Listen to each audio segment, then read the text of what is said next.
warahmatullahi wabarakatuh. Kami dari kelompok 2 akan mempresentasikan hasil proyek kami mengenai sistem persediaan pada PT Exobox Multitrend Asia. Berikut adalah anggota kelompok kami, itu kelompok 2. Yang pertama ada Anissa Sukma Yuniar, yang kedua ada Arum Prihatini, yang ketiga ada Dewi Ristanti Venisa, yaitu saya sendiri, yang keempat ada Virial Azralik Herdianti, yang kelima ada Rahmawati, dan yang terakhir ada Winasari.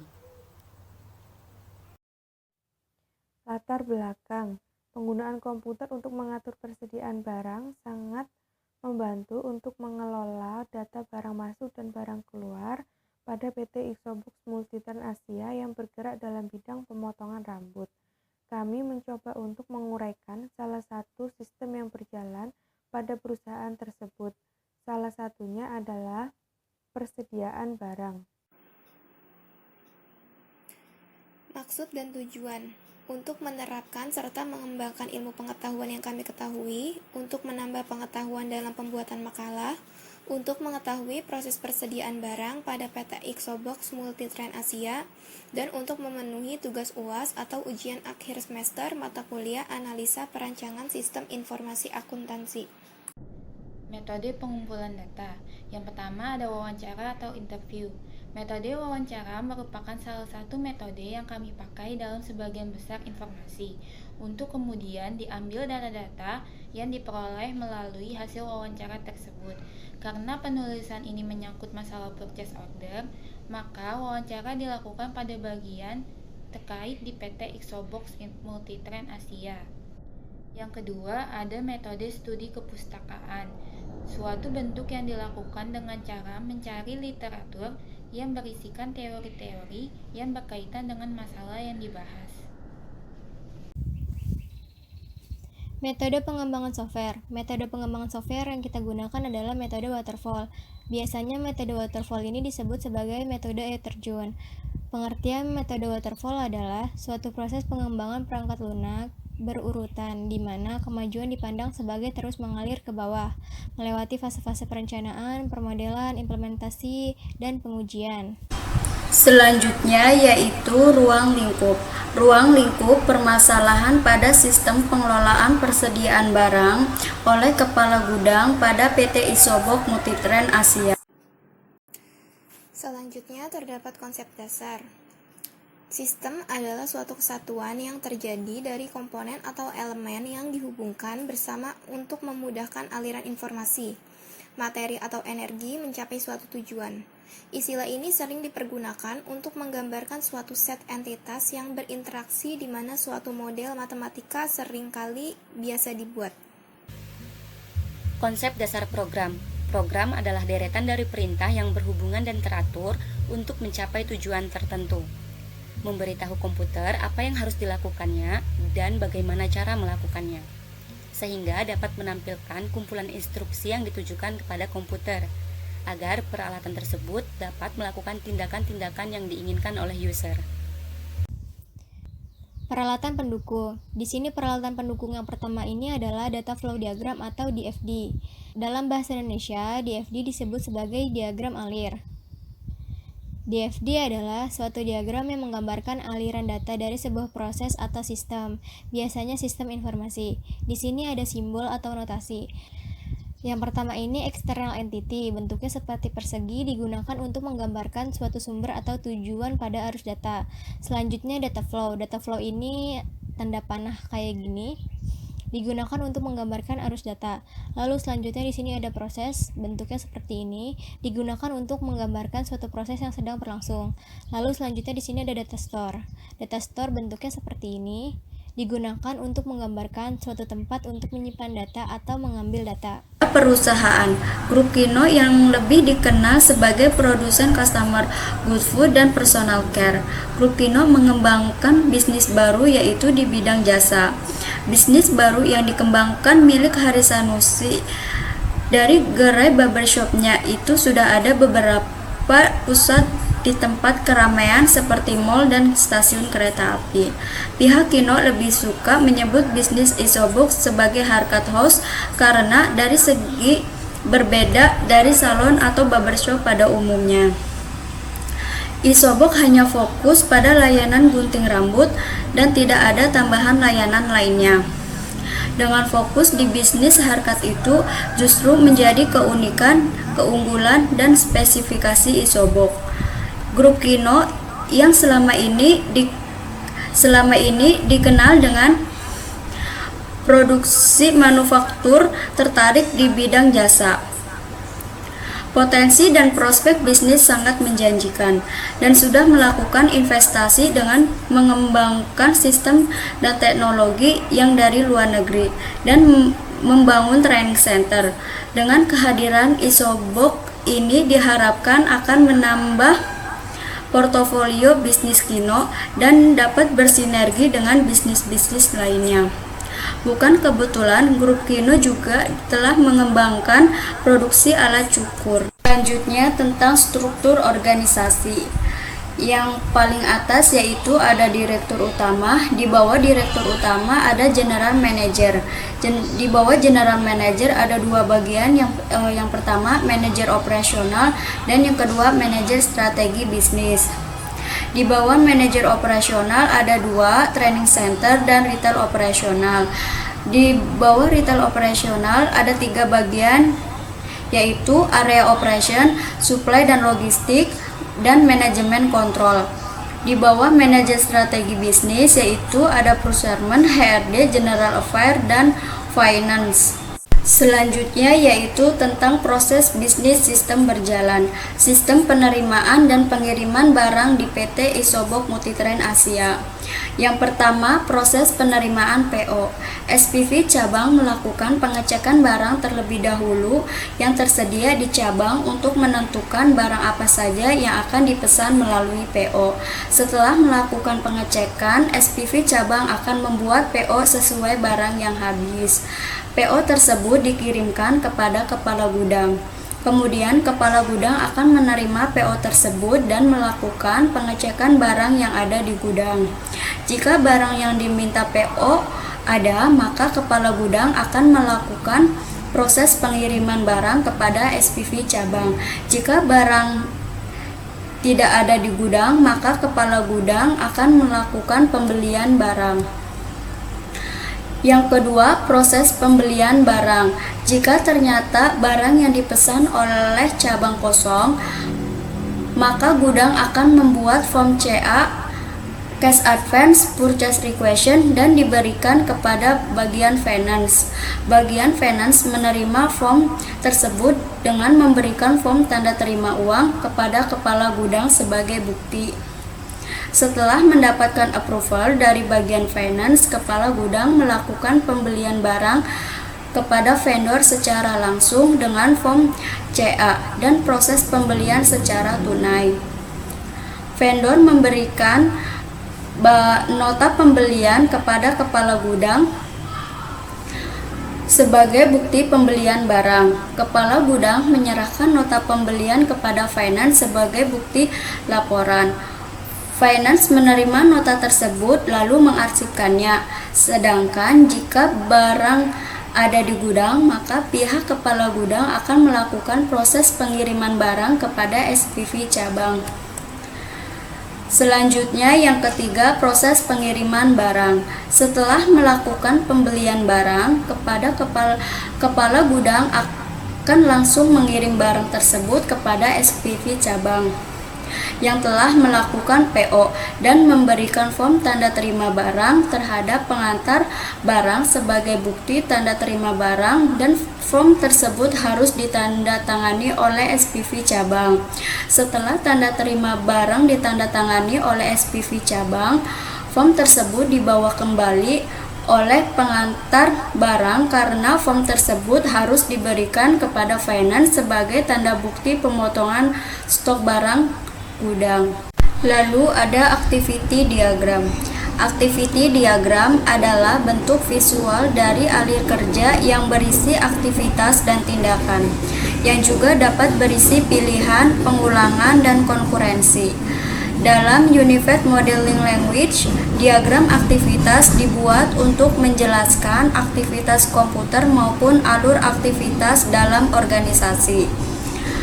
Diagram aktivitas menggambarkan alur kontrol secara garis besar. Diagram aktivitas memiliki komponen dengan bentuk tertentu dihubungkan dengan tanda panah. Panah mengarahkan urutan aktivitas terjadi dari awal sampai akhir. Diagram aktivitas dapat dianggap sebagai jenis alir kerja. Activity diagram berjalan. Activity diagram proses penerimaan PO, yaitu ada SPV cabang dan kepala gudang. SPV cabang start melakukan pengecekan barang. Jika barang ada, selesai. Jika barang habis, SPV cabang membuat PO dan mengirimkan PO kepada kepala gudang. Kepala gudang menerima PO dan mengecek persediaan barang yang diminta. Jika barang ada, kepala gudang mengirimkan barang kepada SPV cabang. Kemudian SPV cabang menerima barang. Selesai. Jika barang habis, kepala gudang melakukan pembelian barang. Selesai. Selanjutnya, activity diagram pembelian barang, yaitu ada kepala gudang, finance, vendor, dan SPV cabang. Kepala gudang start mengecek pesanan barang yang diminta. Jika barang ada, kepala gudang mengirimkan barang kepada SPV cabang. SPV cabang menerima barang. Selesai. Jika barang habis, kepala gudang membuat form CA atau cash advance dan memberikan form CA kepada bagian finance. Finance menerima form CA dan membuat form TTU tanda terima uang.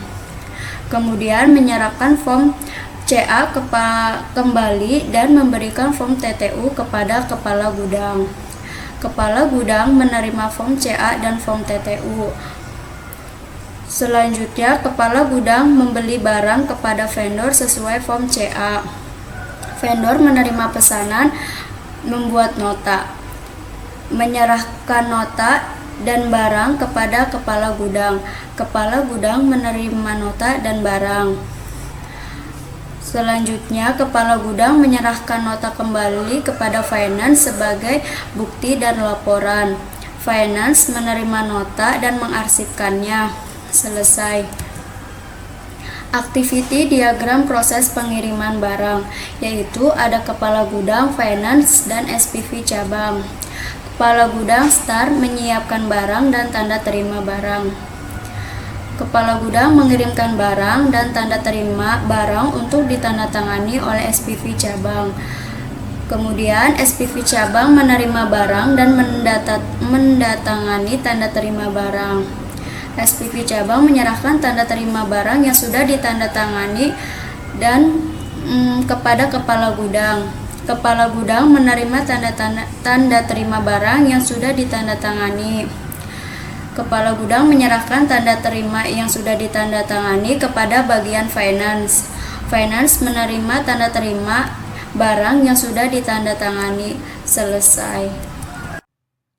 Dokumen masukan terdiri dari form PO, nama dokumen, form PO, fungsi sebagai permintaan barang, sumbernya cabang, tujuan kepala gudang, media kertas, jumlahnya 1 lembar, frekuensi terjadi saat permintaan barang, bentuknya lampiran A1. Kemudian ada form data barang, nama dokumennya, form data barang, fungsi sebagai penginputan barang, sumber cabang, tujuannya kepala gudang, medianya kertas, jumlahnya 1 lembar, frekuensi terjadi saat keluar masuk barang, bentuknya lampiran A2. Kemudian ada faktur pembelian. Nama dokumennya faktur, fungsi, bukti pembelian barang, sumbernya supplier, tujuannya kepala gudang, media kertas, jumlahnya 2 lembar, frekuensi terjadi saat pembelian barang, bentuknya lampiran A3. Selanjutnya ada dokumen keluaran. Form CA, nama dokumen, formulir permintaan cash advance, fungsi sebagai bukti permintaan uang, sumbernya kepala gudang, tujuan finance, media kertas, jumlahnya 1 lembar, frekuensi terjadi saat permintaan uang, bentuknya lampiran B1. Kemudian ada form laporan. Nama dokumennya laporan stok barang, fungsi sebagai bukti laporan, sumbernya kepala gudang, tujuan pimpinan, media kertas, jumlah 1 lembar, frekuensi terjadi setiap 1 bulan, bentuknya lampiran B3. Selanjutnya, form tanda terima barang.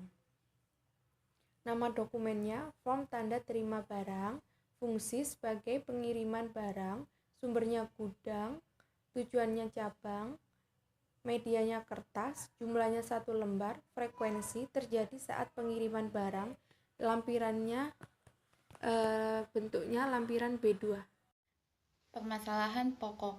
Permasalahan yang terjadi pada sistem persediaan barang PT Exobox yaitu dalam hal input data, update stok produk, serta pelaporan stok barang yang ada pada kantor pusat. Masalah yang sering terjadi seperti hilangnya data barang, pencatatan barang yang keluar dan masuk berulang, tidak sinkron antara catatan stok barang dan stok barang yang ada di gudang, sulit untuk melihat riwayat barang masuk serta barang keluar. Pemecahan masalah. Dari permasalahan pokok yang telah dijelaskan, kami mengusulkan pemecahan masalah dengan membuatkan sistem untuk mengetahui stok yang ada pada kantor pusat, sehingga bagian gudang dapat dengan mudah untuk melakukan pengecekan barang dan melakukan pelaporan stok barang kepada pimpinan. Analisa kebutuhan fungsional terdiri dari analisa kebutuhan hardware. Perangkat keras komputer yang digunakan dalam membangun aplikasi ini adalah CPU, RAM, hard disk, monitor, keyboard, mouse, dan printer. Analisa kebutuhan software.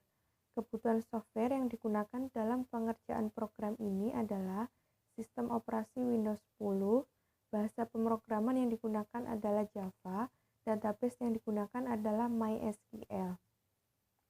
Analisa kebutuhan fungsional. A. Pimpinan. Fungsional sistem untuk pimpinan adalah sebagai berikut. Fungsi login digunakan untuk mengakses sistem sehingga pimpinan dapat melihat informasi yang diinginkan. Fungsi logout digunakan untuk logout dan keluar dari sistem. Fungsi laporan digunakan untuk memantau progres perusahaan. Fungsi view data barang digunakan untuk melihat data barang. Fungsi view data cabang digunakan untuk melihat data cabang. Fungsi view data supplier digunakan untuk melihat data supplier. Fungsi view list CA digunakan untuk melihat list CA. Fungsi view data karyawan digunakan untuk melihat data karyawan. Fungsi view data TTB digunakan untuk melihat data TTB. B. Kepala gudang. Fungsional sistem kepala gudang adalah sebagai berikut. Fungsi login digunakan untuk melihat info persediaan dan pembelian barang baik harian ataupun periode tertentu. Fungsi mengelola data barang digunakan untuk mengelola data barang seperti menambahkan barang, mengedit, hapus, dan update stok barang. Fungsi mengelola data cabang digunakan untuk mengelola data cabang. Fungsi view digunakan untuk melihat data pada sistem persediaan. Fungsi mengelola data supplier digunakan untuk mengelola data supplier yang bekerja sama dengan perusahaan. Fungsi mengelola laporan digunakan untuk membuat dan mengelola laporan yang akan diserahkan kepada pimpinan. Fungsi mengelola pembuatan form digunakan untuk membuat form CA dan form TTB. Fungsi logout digunakan untuk logout dan keluar dari sistem. Use case diagram. Use case diagram adalah suatu urutan interaksi yang saling berkaitan antara sistem dengan aktor. Use case dijalankan dengan cara menggambarkan tipe interaksi antara aktor dengan sistem itu sendiri. Use case adalah sebuah cerita yang mana sistem dipakai. Beberapa simbol dalam use case diagram. Yang pertama ada aktor yang merupakan peran orang atau sistem yang lain ataupun alat pendukung lainnya yang berhubungan dengan use case atau sistem. Yang kedua ada use case yang merupakan abstraksi dari penghubung antara aktor dengan use case. Yang ketiga ada boundary system atau boundary subject yang merupakan batasan sistem dalam relasi dengan aktor yang lain yang menggunakannya. Yang keempat ada association yang merupakan garis penghubung interaksi antara aktor dengan use case. Yang kelima ada generalization, yang merupakan hubungan generalisasi dan spesialisasi dari umum ke khusus antar dua buah use case, di mana use case yang lain memiliki fungsi yang lebih umum. Yang keenam ada include, yang merupakan relasi use case tambahan ke sebuah use case lain, di mana use case yang ditambahkan membutuhkan use case lain untuk menjalankan fungsinya. Dan yang terakhir ada extend, yang merupakan relasi use case utama ke sebuah use case lain atau tambahan, di mana use case utama dapat berdiri sendiri meskipun tanpa use case tambahan. Berikut ini adalah gambaran dari use case diagram yang kami usulkan. Yang pertama ada halaman login, di mana usernya adalah kepala gudang dan pimpinan. Sebelum mengakses sistem persediaan, mereka harus terlebih dahulu login dengan memasukkan username dan password. Berikutnya ada mengelola data barang, di mana kepala gudang memiliki hak akses penuh atas menu-menu yang ada di data barang, sedangkan pimpinan hanya dapat melihat daftar barang. Untuk data cabang dan data supplier hampir sama seperti data barang, di mana kepala gudang dapat mengakses semua menu-menu yang ada di dalam data cabang, sedangkan pimpinan hanya dapat melihat daftar cabang dan daftar supplier.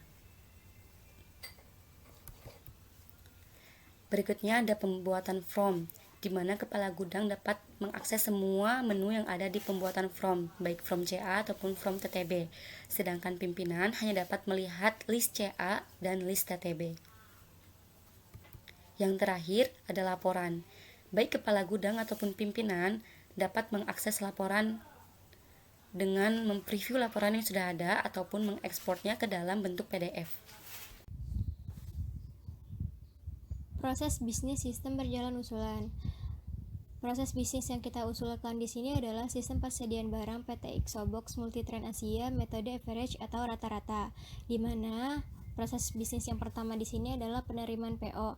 Kepala gudang menerima dokumen PO dari SPV cabang. Kepala gudang melakukan pengecekan barang yang dipesan terlebih dahulu pada sistem persediaan barang. Jika barang ada, maka barang akan segera dikirimkan. Jika tidak ada, kepala gudang akan melakukan pembelian ke supplier. Lalu proses yang kedua ini adalah proses pembelian barang.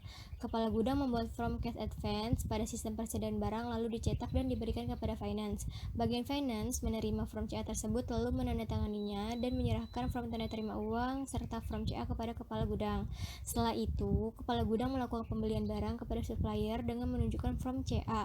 Setelah barang yang dipesan tersedia, supplier memberikan barang dan memberikan faktur pembelian 2 rangkap kepada kepala gudang. 1 rangkap disimpan kepala gudang untuk dijadikan laporan barang masuk dan 1 rangkap diberikan kepada finance sebagai bukti pembelian barang. Setelah melakukan pembelian barang, kepala gudang melakukan update stok pada persediaan barang.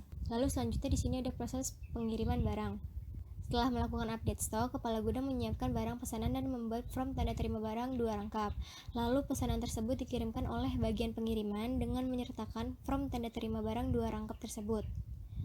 SPV cabang menandatangani form tanda terima barang 2 rangkap tersebut dengan ketentuan form A untuk kepala gudang dijadikan sebagai arsip dan form B untuk SPV cabang sebagai bukti pengiriman. Lalu yang keempat ini adalah laporan. Setiap bulannya, kepala gudang membuat laporan persediaan barang untuk pimpinan dari bukti pembelian dan pengiriman barang. Lalu selanjutnya di sini ada activity diagram. Activity diagram ini didapatkan dari proses bisnis sistem berjalan usulan, di mana yang pertama ini aktivitasnya adalah penerimaan PO.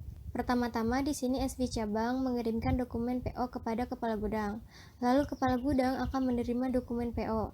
Setelah itu kepala gudang akan mengecek stok barang.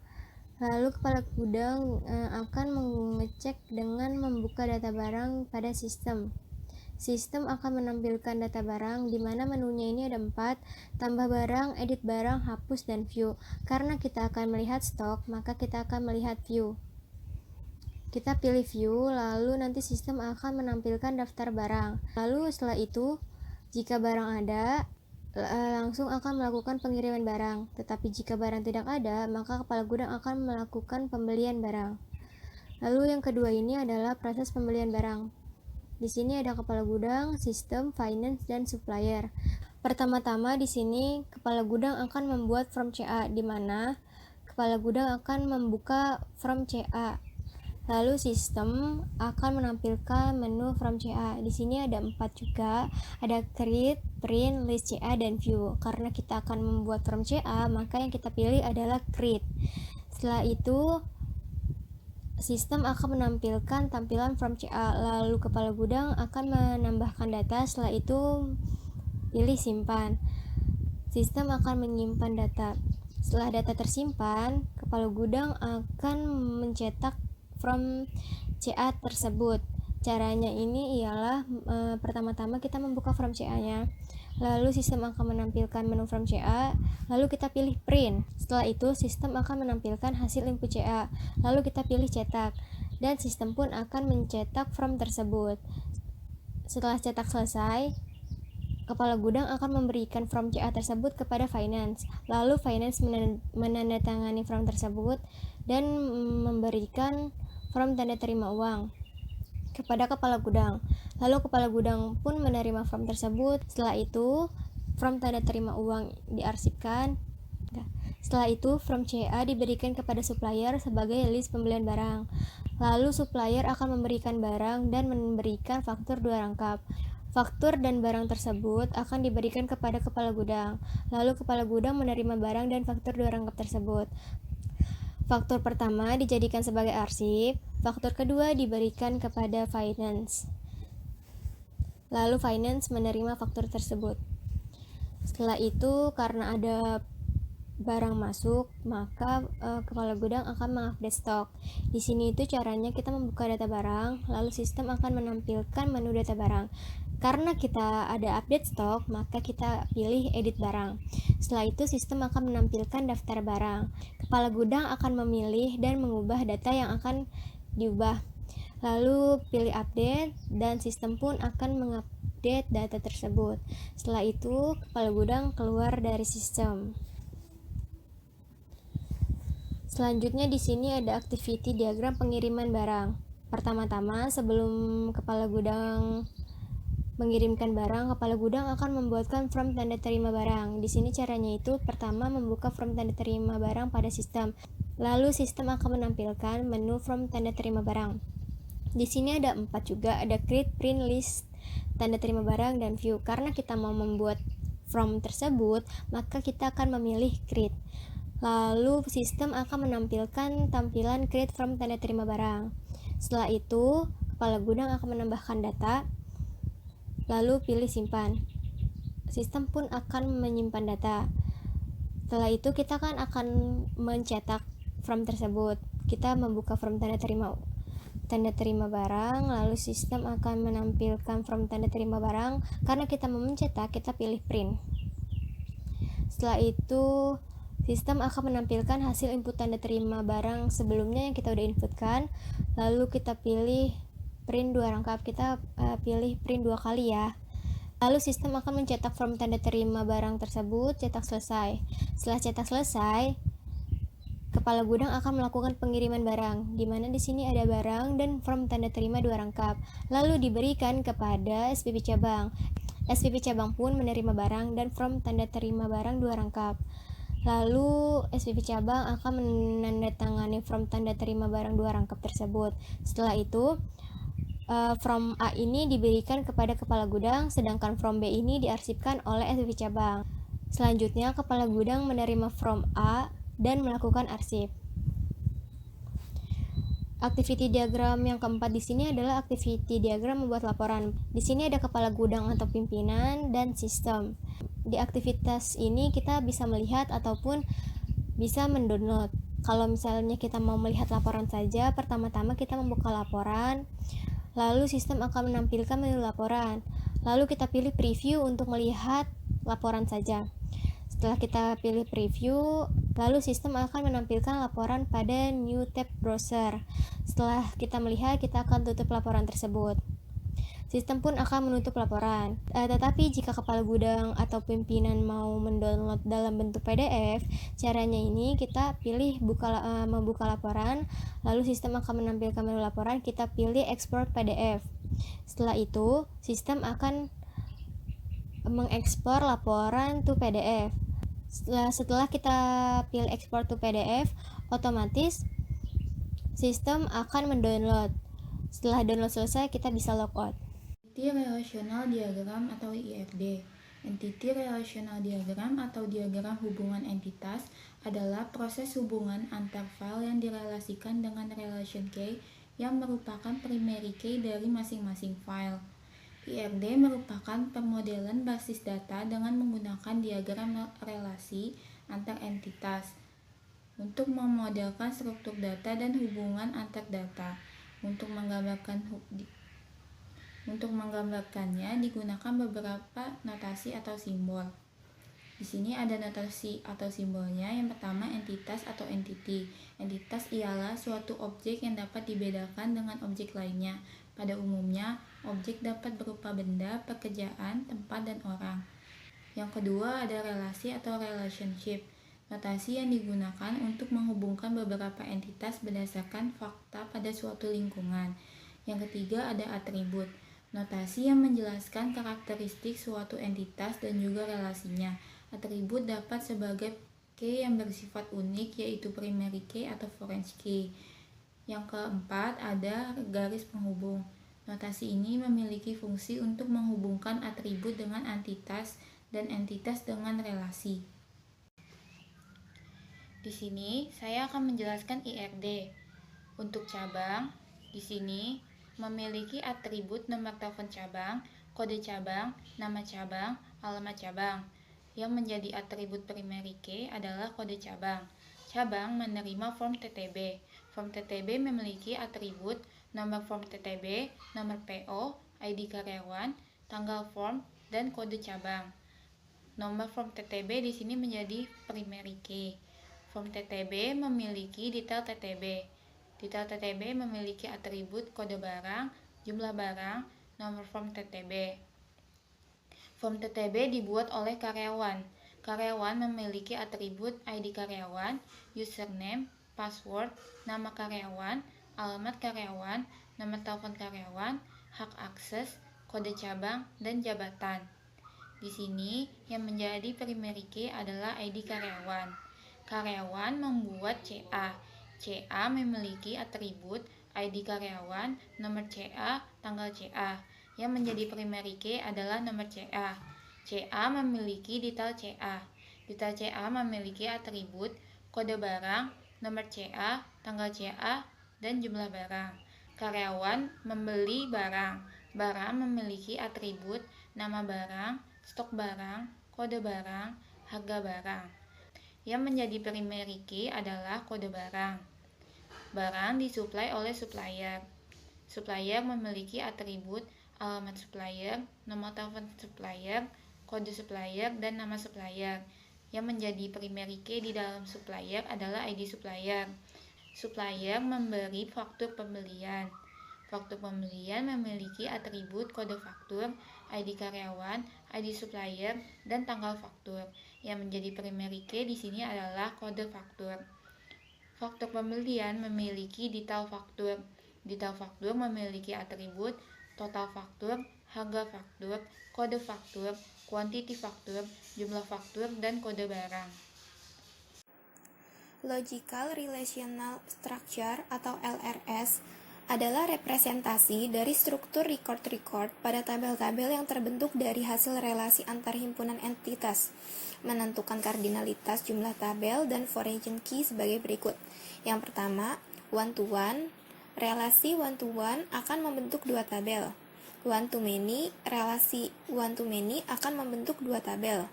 Many-to-many, relasi many-to-many akan membentuk tiga tabel. Terdapat LRS, di mana LRS ini memiliki 10 tabel, yaitu barang, karyawan, cabang, detail faktur, faktur pembelian, supplier, detail CA, TTB, dan detail TTB. Yang pertama di sini ada barang. Tabel barang memiliki atribut kode barang sebagai primary key, nama barang, stok barang, harga barang. Selanjutnya ada karyawan, memiliki atribut ID karyawan, nama karyawan, jabatan, alamat karyawan, nomor telepon karyawan, hak akses, username, password, dan kode cabang. Kode cabang di sini merupakan foreign key dan ID karyawan merupakan primary key. Selanjutnya, ada tabel cabang. Tabel cabang di sini terdapat atribut kode cabang sebagai primary key, nama cabang, alamat cabang, dan nomor telepon cabang. Selanjutnya, di detail faktur terdapat atribut quantity faktur, harga faktur, jumlah faktur, total faktur, dan terdapat foreign key, kode barang, dan kode faktur. Di sini detail faktur terhubung dengan tabel barang. Selanjutnya, di faktur pembelian terdapat atribut kode faktur, tanggal faktur, kode faktur yang merupakan primary key, dan ID karyawan dan ID supplier yang merupakan foreign key. Faktur pembelian dan karyawan di sini saling berhubungan. Selanjutnya di supplier, faktur pembelian juga berhubungan terhadap tabel supplier. Di sini tabel supplier memiliki atribut ID supplier, nama supplier, alamat supplier, dan nomor telepon supplier, di mana ID supplier ini merupakan primary key. Di detail CA, tabel detail CA memiliki atribut jumlah barang, total CA, kode barang, dan nomor CA, di mana kode barang dan nomor CA ini merupakan foreign key. Di tabel barang dan detail CA juga saling berhubungan karena memiliki kode barang foreign key terhadap kode barang primary key di tabel barang. Selanjutnya, di CA terdapat atribut nomor CA yang merupakan primary key, tanggal CA, dan ID karyawan yang merupakan foreign key. Tabel CA ini saling berhubungan dengan karyawan. Selanjutnya, TTB. Terdapat atribut nomor form TTB yang merupakan primary key, tanggal form, nomor PO, ID karyawan yang merupakan foreign key, dan kode cabang yang juga merupakan foreign key. TTB saling terhubung ke karyawan dan tabel cabang. Juga detail TTB. Di detail TTB terdapat atribut jumlah barang, nomor form TTB sebagai foreign key, dan kode barang yang merupakan foreign key. Detail TTB juga berhubungan langsung ke barang. Di sini terdapat spesifikasi file supplier. Nama file supplier, fungsi digunakan untuk menyimpan data supplier, akronim supplier.myd atau my database, tipe file master, media file hard disk, organisasi file index sequential, akses file random, panjang record 90 karakter, file key-nya ID sub, software MySQL. Di sini terdapat 4 elemen data. Yang pertama ID supplier, akronimnya ID sub, tipe data varchar, size-nya 5, keterangan primary key, ID supplier merupakan primary key. Yang kedua, nama supplier, akronimnya adalah nama sub, tipe data adalah varchar, dan size-nya 20. Alamat supplier, akronim alamat sub, tipe data varchar, size 50. Nomor telepon supplier, akronim notelp sub, tipe data varchar, size 15. Hasil size ini yang merupakan panjang record 90 karakter.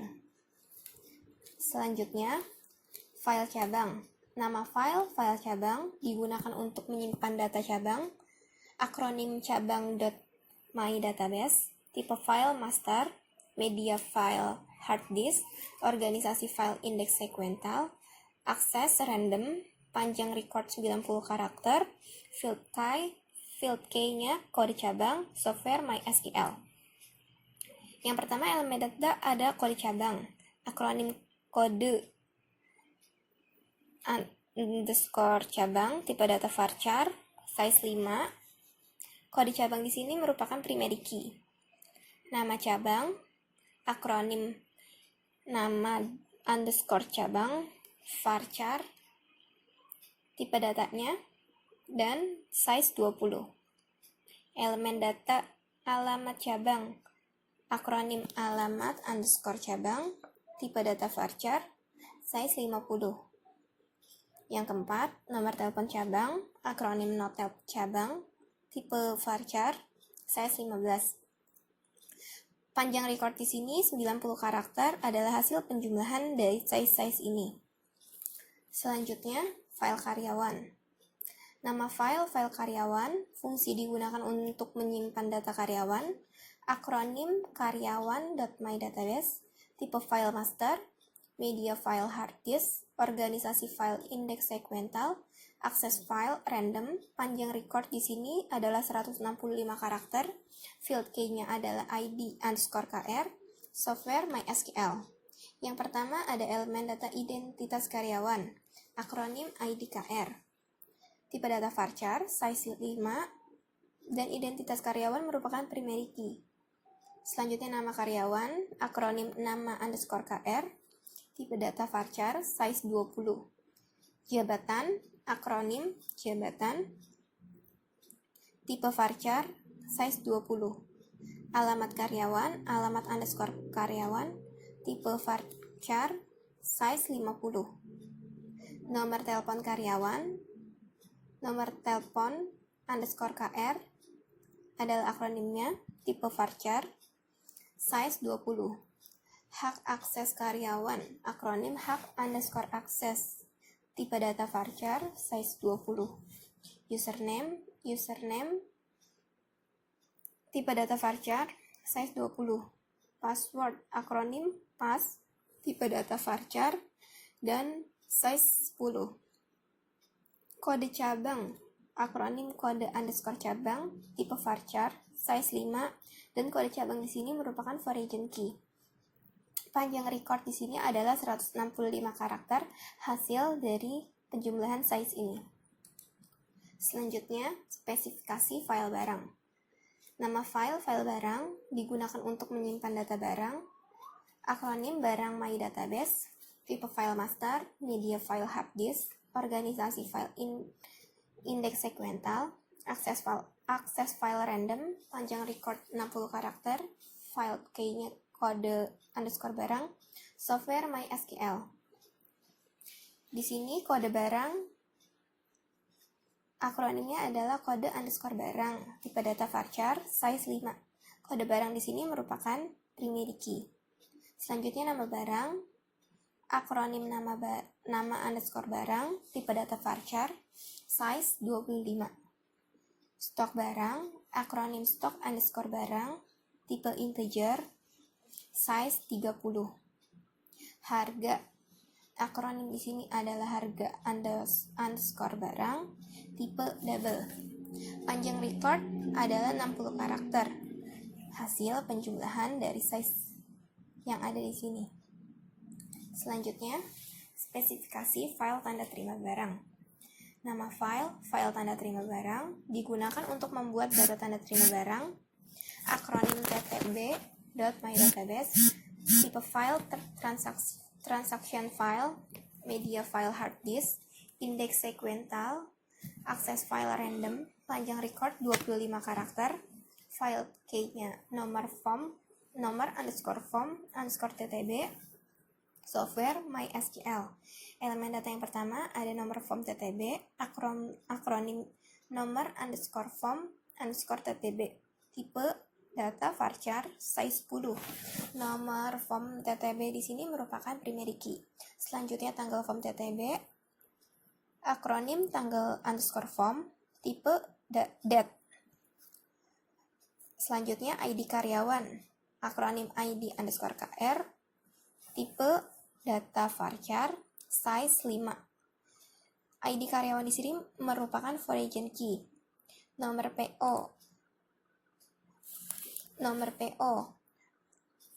akronimnya adalah nomor _PO, tipe data varchar, size 5. Kode cabang, Akronimnya adalah kode underscore cabang, tipe data varchar, size 5, kode cabang merupakan foreign key. Panjang record adalah 25 karakter, hasil penjumlahan dari size yang ada di sini. Selanjutnya, spesifikasi file detail tanda terima barang. Nama file detail tanda terima barang, fungsi digunakan untuk membuat detail data tanda terima barang. Akronim d_ttb.mydatabase, tipe file transaction file, media file hard disk, organisasi file indeks sekuensial, akses file random, panjang record 35 karakter, file key nomor _form _ttb, software MySQL. Elemen data yang pertama ada nomor form ttb, akronim nomor _form _ttb, tipe data varchar, size 10.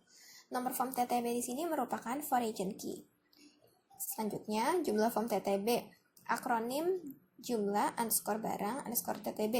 Tipe data varchar, size 20. Kode barang, akronimnya adalah kode _barang.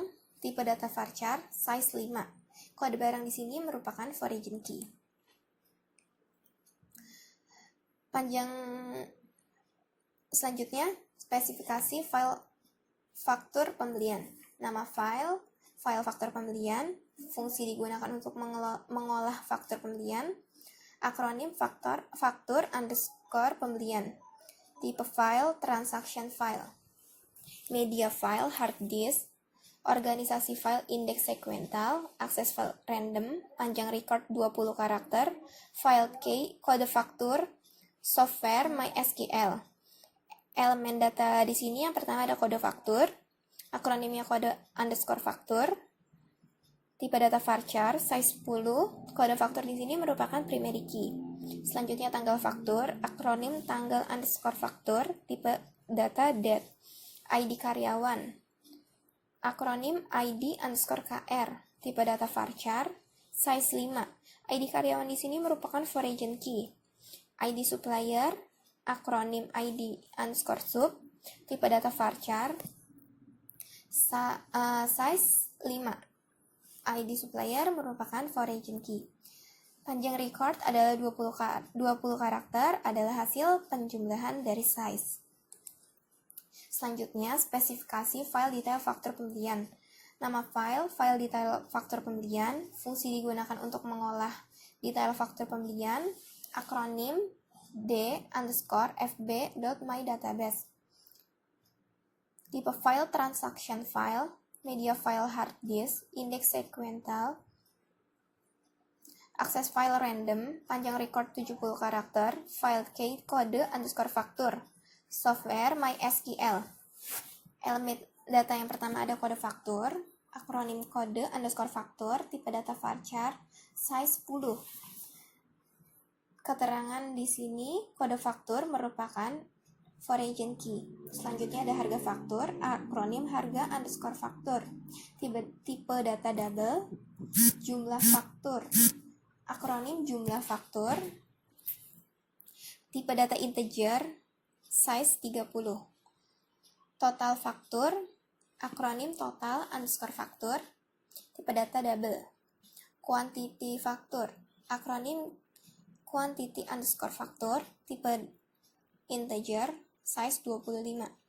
Kode barang, akronim kode _barang, tipe varchar, size 5. Kode barang di sini merupakan foreign key. Panjang record adalah 70 karakter, hasil penjumlahan dari size. Selanjutnya, terdapat spesifikasi file cache advance. Nama file cache advance, fungsi digunakan untuk membuat CA atau cache advance, akronim ca.mydatabase, tipe file transaction file, hard disk, media file hard disk, organisasi file indeks sekuensial, akses file random, panjang record 10 karakter, file key, nomor _ca, software MySQL. Elemen data yang pertama ada nomor CA, akronim nomor _ca, tipe data varchar, size 5. Nomor CA merupakan primary key. Tanggal CA, akronim tanggal _ca, tipe date. Identitas karyawan, ID _KR merupakan akronim tipe data varchar size 5. Identitas karyawan di sini merupakan foreign key. Panjang record di sini 10 karakter merupakan hasil penjumlahan dari size. Selanjutnya, spesifikasi file detail cache advance. Nama file detail cache advance. Fungsi digunakan untuk membuat detail CA atau cache advance. Akronim D_CA my database. Tipe file, transaction file, media file hard disk, organisasi file index segmental, akses file random, panjang record 40 karakter, file key nomor _CA, software MySQL, elemen data, yang pertama ada nomor CA, akronim nomor _CA, tipe varchar, size 5. Keterangan di sini, nomor CA merupakan foreign key. Selanjutnya, jumlah barang, akronim jumlah _barang, tipe data integer, size 30. Total CA, total _CA, tipe data double, kode barang, akronim kode _barang, tipe data varchar, size 5. Kode barang di sini merupakan foreign key. Panjang record adalah 40 karakter, merupakan penjumlahan dari size. Kelas diagram. Di sini ada simbol kelas. Keterangannya, kelas pada struktur sistem. Interface sama dengan konsep interface dalam pemrograman berorientasi objek. Association, relasi antar kelas dengan arti umum. Asosiasi biasanya juga disertai dengan multiplicity. Directed association, relasi antar kelas dengan makna kelas yang atau digunakan oleh kelas yang lain. Asosiasi biasanya juga disertai dengan multiplicity. Generalisasi, relasi antar kelas dengan makna generalisasi, spesialisasi, umum, khusus. Dependensi, relasi antar kelas dengan makna kebergantungan antar kelas. Aggregation, relasi antar kelas dengan makna sebuah bagian. Beberapa pengertian atau definisi kelas diagram menurut para ahli, berikut penjelasannya. 1. Pendapat pertama datang dari Sukamto dan Salahuddin, 2013, 141. Mereka berdua mengartikan kelas diagram adalah penggambaran dari struktur sistem serta mendefinisikan kelas yang hendak dibangun sistem. Yang kedua, Schatzheimer, 2011, 28, memaparkan pengertian kelas diagram atau diagram kelas ialah alat untuk membantu menggambarkan serta memvisualisasikan struktur kelas yang terdapat dalam suatu sistem atau program. Ini terdapat 10 kelas diagram dan di setiap kelas terdapat atribut dan operation. Yang pertama ada kelas cabang. Di kelas cabang ini atributnya kode cabang, nama cabang, alamat cabang, nomor telepon cabang. Dan untuk operationnya ada tambah, edit, hapus, dan view. Kemudian ada kelas form TTB. Di sini atributnya ada tanggal form, ID karyawan, nomor PO, dan kode cabang. Untuk operationnya ada create dan print. Selanjutnya kelas karyawan. Di kelas karyawan ini atributnya ada nama karyawan, ID karyawan, kode cabang, nomor telepon karyawan, alamat karyawan, jabatan, username, hak akses, dan password. Selanjutnya operasinya ada tambah, view, update, dan hapus. Kemudian ada kelas supplier. Di sini atributnya ada nama supplier, ID supplier, alamat supplier, dan nomor telepon supplier. Untuk operationnya ada tambah, edit, view, dan hapus. Kemudian ada kelas faktur pembelian. Di sini atributnya ada ID supplier, kode faktur, tanggal faktur, dan ID karyawan. Untuk atributnya ada create dan print. Selanjutnya ada kelas barang. Di sini atributnya ada nama barang, kode barang, stok barang, dan harga barang. Untuk operationnya ada tambah, edit, hapus, update, dan view. Kemudian ada kelas CA. Di sini atributnya ada ID karyawan, nomor CA, dan tanggal CA. Untuk operationnya ada create dan print. Selanjutnya ada kelas detail TTB. Di detail TTB ini, operationnya menjadi satu dengan form TTB. Untuk detail TTB, atributnya ada kode barang, jumlah barang, dan juga nomor form. Untuk detail CA ini operationnya itu sama dengan CA. Untuk atributnya ada nomor CA, kode barang, jumlah barang, dan juga total CA.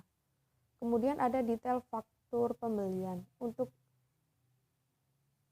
detail faktur pembelian, atributnya ada kode faktur, total faktur, jumlah faktur, quantity faktur, harga faktur, dan juga kode barang. Untuk operationnya sama dengan faktur pembelian, yaitu create dan print. Selanjutnya, untuk kelas cabang ini mempunyai relasi dengan kelas karyawan, dan juga kelas cabang juga mempunyai relasi dengan form TTB. Kemudian kelas karyawan mempunyai relasi dengan faktur pembelian. Untuk kelas supplier mempunyai relasi dengan faktur pembelian. Kemudian untuk detail TTB ini merupakan komposisi dari form TTB. Kemudian ada kelas barang. Kelas barang ini mempunyai relasi dengan detail CA, dan juga kelas barang juga mempunyai relasi dengan detail faktur. Dan kelas karyawan juga mempunyai relasi dengan CA. Detail CA ini merupakan komposisi dari CA, dan juga detail faktur merupakan komposisi dari faktur pembelian. Sequence diagram. Sequence diagram menggambarkan interaksi antar objek di dalam dan di sekitar sistem, berupa message yang digambarkan terhadap waktu. Sequence diagram terdiri dari dimensi vertikal dan dimensi horizontal. Sequence diagram biasa digunakan untuk menggambarkan skenario atau rangkaian langkah-langkah yang dilakukan sebagai respon dari sebuah event untuk menghasilkan output tertentu. Lalu di sini ada simbol dari sequence diagram. Yang pertama ini ada boundary class, berisi kumpulan kelas yang menjadi interface atau interaksi antara satu atau lebih aktor dengan sistem, seperti tampilan form entry dan form cetak. Lalu selanjutnya di sini ada control class, suatu objek yang berisi logika aplikasi yang tidak memiliki tanggung jawab kepada entitas. Contohnya kalkulasi dan aturan bisnis yang melibatkan berbagai objek. Lalu selanjutnya di sini ada entity class, merupakan bagian sistem yang berisi kumpulan kelas berupa entitas-entitas yang membentuk gambaran awal sistem dan menjadi landasan untuk menyusun basis data. Lalu selanjutnya di sini ada aktor. Aktor biasanya seperti orang, proses, atau sistem yang berinteraksi dengan sistem informasi yang akan dibuat di luar sistem informasi yang akan dibuat itu sendiri. Jadi, walaupun simbol dari aktor adalah gambar orang, tapi belum tentu aktor itu orang, bisa sistem ataupun proses. Lalu selanjutnya di sini ada objek message, menggambarkan pesan atau hubungan antar objek yang menunjukkan urutan kejadian yang terjadi. Lalu selanjutnya di sini ada message to self, menggambarkan pesan atau hubungan objek itu sendiri yang menunjukkan urutan kejadian yang terjadi. Lalu selanjutnya di sini ada garis hidup atau lifeline, menggambarkan garis titik-titik yang berhubungan dengan objek. Sepanjang lifeline terdapat activation. Lalu selanjutnya di sini ada waktu aktif atau activation, mewakili sebuah eksekusi operasi dari objek. Panjang kotak ini berbanding lurus dengan durasi aktivitas sebuah operasi. Sequence diagram. Di sini ada sequence diagram input data barang. Seperti ini untuk diagramnya. Di sini kepala gudang akan menambah data barang. Lalu from input barang akan mengirim cek kode barang terakhir kepada barang controller. Lalu barang controller akan menjalankan get kode barang. Seperti ini untuk alurnya. Di sini ada dari barang controller kode barang akhir plus 1. Setelah itu interface akan menampilkan kode barang baru. Setelah itu kepala gudang akan menginputkan data barang baru, lalu sistem akan menyimpan data yang sudah diinputkan. Lalu di sini ada sequence diagram edit barang, di mana pertama-tama kepala gudang akan memilih barang. Setelah itu from edit barang akan mengirim kode barang kepada barang controller. Setelah itu barang controller akan menjalankan fungsi get data barang. Setelah itu tabel akan menampilkan data barang. Barang yang dipilih akan ditampilkan pada interface. Lalu kepala gudang akan mengubah data barang. Setelah itu pilih update. Dan sistem pun akan mengupdate data barang. Setelah data barang terupdate, akan muncul di interface pesan data barang berhasil diupdate. Lalu di sini selanjutnya ada sequence diagram view data barang. Pertama-tama kepala gudang memilih data cabang. Lalu dari from view cabang akan mengirim kode cabang kepada cabang controller. Lalu controller akan menjalankan fungsi get data cabang. Lalu tabel akan menampilkan data cabang. Setelah itu data cabang ditampilkan. Lalu interface akan menampilkan data cabang yang dipilih. Setelah itu di sini ada sequence diagram hapus data supplier. Pertama-tama kepala gudang memilih data supplier. Setelah itu from hapus supplier akan mengirimkan ID supplier kepada supplier controller. Lalu supplier controller akan menjalankan fungsi hapus data supplier. Tabel akan mengirim hapus data supplier. Setelah itu data terhapus dan pada interface akan menampilkan pesan data supplier sudah terhapus. Di sini ada sequence diagram create from tanda terima barang. Pertama-tama create tanda terima barang, lalu from create tanda terima barang akan mengirim kode tanda terima barang terakhir kepada tanda terima barang controller. Setelah itu TTB controller akan menjalankan get kode tanda terima barang akhir. Lalu di sini nih interface akan menampilkan kode tanda terima barang baru. Setelah itu kepala gudang akan menginputkan data tanda terima barang, lalu kepala gudang akan menyimpan. Setelah itu from create TTB akan mengirim simpan data TTB kepada TTB controller. Lalu TTB controller akan menjalankan insert tanda terima barang. Lalu data akan tersimpan. Dan di sini ada sequence diagram from case advance. Ini diagramnya nggak jauh beda sama create from tanda terima barang tadi, cuman beda di sini ini case advance, yang tadi tanda terima barang seperti ini, nggak beda jauh. Lalu selanjutnya di sini ada sequence diagram preview laporan. Pertama-tama pilih laporan input tanggal. Lalu setelah itu from preview laporan akan mengirim cek laporan kepada laporan controller. Setelah itu laporan controller akan menjalankan fungsi get laporan. Lalu tabel laporan menampilkan laporan. Di sini ada fungsi, di sini akan menampilkan laporan. Setelah itu di interface akan menampilkan preview laporan. User interface, antarmuka pengguna atau bahasa Inggris user interface disingkat UI, merupakan bentuk tampilan grafis yang berhubungan langsung dengan pengguna atau user. Antarmuka pengguna berfungsi untuk menghubungkan antara pengguna dengan sistem operasi, sehingga komputer tersebut bisa digunakan. Sebuah antarmuka pengguna adalah sistem di mana pengguna berinteraksi dengan mesin. Antarmuka pengguna mencakup perangkat keras dan perangkat lunak. Deployment diagram. Deployment diagram adalah salah satu model diagram dalam UML untuk mengerahkan artefak dalam node. Deployment diagram digunakan untuk memvisualisasikan, menspesifikasikan, dan mendokumentasikan proses yang terjadi pada suatu sistem perangkat lunak berbasis object-oriented yang akan dibangun. Tujuan dan fungsi dari deployment diagram yaitu untuk menggambarkan atau memvisualisasikan secara umum proses yang terjadi pada suatu sistem atau software.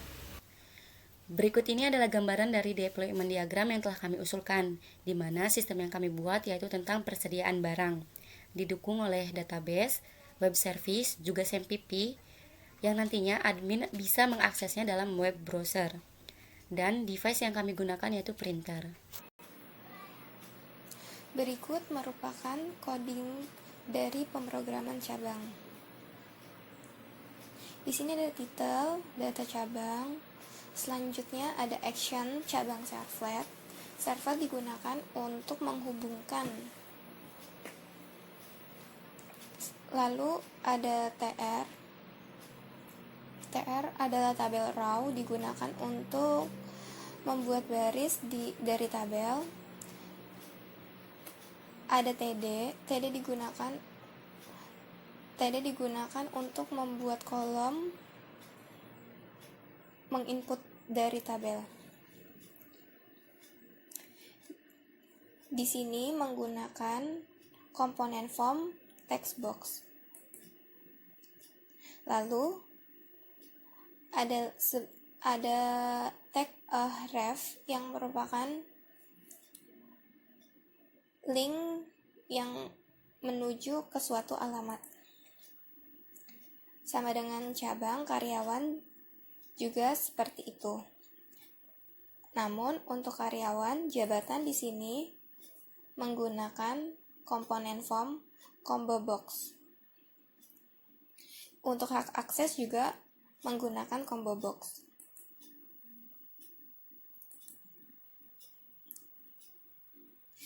Ini merupakan codingan dari supplier, di mana komponen formnya adalah tipe box, text box, nama supplier, alamat, dan nomor telepon adalah text box. Digunakan untuk menginput string ataupun angka. Lalu ada codingan barang. Sama halnya dengan cabang dan supplier, dia juga menggunakan komponen form text box, nama barang, stok barang, dan juga harga barang. Testing. Beberapa pengertian tentang testing sebagai berikut. Menurut Myers 1979, testing merupakan proses eksekusi program ataupun sistem secara intens untuk menemukan error. Menurut Hetzel 1983, testing merupakan aktivitas yang digunakan untuk dapat melakukan evaluasi suatu parameter ataupun kemampuan dari program atau sistem serta memastikan apakah sudah memenuhi kebutuhan atau hasil yang diharapkan. Menurut standar ANSI, testing merupakan proses menganalisa suatu entitas aplikasi untuk mendeteksi perbandingan antara keadaan yang terdapat dengan keadaan yang diinginkan, serta mengevaluasi fitur-fitur entitas software. Tujuan testing. Tujuan dari testing adalah 1. Memastikan aplikasi berjalan sebagaimana mestinya. 2. Mendeteksi terjadinya error, serta memvalidasi apakah sudah memenuhi keinginan user. Yang ketiga, melakukan pengecekan atau pengetesan entitas-entitas, termasuk software untuk pemenuhan dan konsistensi dengan melakukan evaluasi hasil terhadap kebutuhan yang telah ditetapkan. Yang keempat, melakukan validasi untuk dapat melihat kebenaran sistem. Apakah proses yang telah ditulis dalam spesifikasi adalah apa yang sebenarnya. Yang kelima, mendeteksi terjadinya error. Di sistem kami, PT Ixobox Multitan Asia menggunakan metode black box untuk menguji program yang diusulkan. Yang pertama, input, mengisi username, prosesnya event focus gain untuk select all data yang di-entry. Outputnya menampilkan data yang di-entry dan terblok. hasil pengujiannya sesuai. Yang kedua, inputnya mengisi password, prosesnya event focus gain untuk select all data yang di-entry, outputnya menampilkan data yang di-entry dan terblok. Hasil pengujiannya sesuai.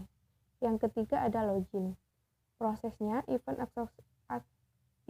action perform untuk validasi login. Outputnya menampilkan hasil validasi login, hasil pengujiannya sesuai. Yang keempat ada logout. Prosesnya event action perform untuk keluar dari program, outputnya keluar dari program, hasil pengujiannya sesuai. Yang kelima ada menu utama. Prosesnya event action perform untuk masuk ke menu utama, outputnya menampilkan menu utama, hasil pengujiannya sesuai. Yang keenam ada input data barang, prosesnya event action perform untuk masuk ke submenu data barang, outputnya menampilkan menu yang ada di data barang, hasil pengujiannya sesuai. Yang ketujuh ada data supplier, prosesnya event action perform untuk masuk ke submenu data supplier, outputnya menampilkan menu yang ada di data supplier, hasil pengujiannya sesuai. Yang kedelapan ada data cabang, prosesnya event action perform untuk masuk ke submenu data cabang, outputnya menampilkan menu yang ada di data cabang, hasil pengujiannya sesuai. Yang kesembilan ada laporan, prosesnya event action perform untuk masuk ke menu laporan, outputnya menampilkan menu yang ada di laporan dan hasilnya sesuai. Selanjutnya yaitu tentang spesifikasi hardware dan software. Spesifikasi hardware dalam menunjang sistem ini diperlukan sebuah perangkat keras yang digunakan antara lain yaitu prosesor AMD A9 9420 Radeon 5,5 komputer cores 2 plus 3 GHz, memori atau RAM 4GB BDR4, harddisk 500 GB. Spesifikasi software adapun dari segi perangkat lunak antara lain yaitu sistem operasi Windows 10, web server, Apache, database, phpMyAdmin, browser, Google Chrome, Mozilla Firefox, bahasa program, Java, JavaScript, PHP. Kesimpulan, kita sudah masuk kepada penghujung presentasi, di mana kesimpulan yang kita dapatkan adalah penggunaan sistem informasi pada perusahaan sangat dibutuhkan dalam mempermudah pelaksanaan pekerjaan. Sistem informasi adalah kombinasi dari teknologi informasi dan aktivitas orang yang menggunakan teknologi itu untuk mendukung operasi dan manajemen. Dalam arti yang sangat luas, istilah sistem informasi yang sering digunakan merujuk pada interaksi antara orang, proses algoritmik, data, dan teknologi. Sekian yang dapat kami sampaikan. Apabila ada kekurangan, baik materi ataupun penjelasan, kami mohon maaf. Terima kasih kepada Ibu Sri Hardani selaku dosen mata kuliah Analisa Perancangan Sistem Informasi Akuntansi. Terima kasih juga kepada seluruh anggota kelompok 2. Terima kasih kepada PT Ixobok Multitrend Asia sebagai narasumber kami. Dan juga kepada kalian semua yang sudah menonton video ini. Saya ucapkan terima kasih. Wassalamualaikum warahmatullahi wabarakatuh.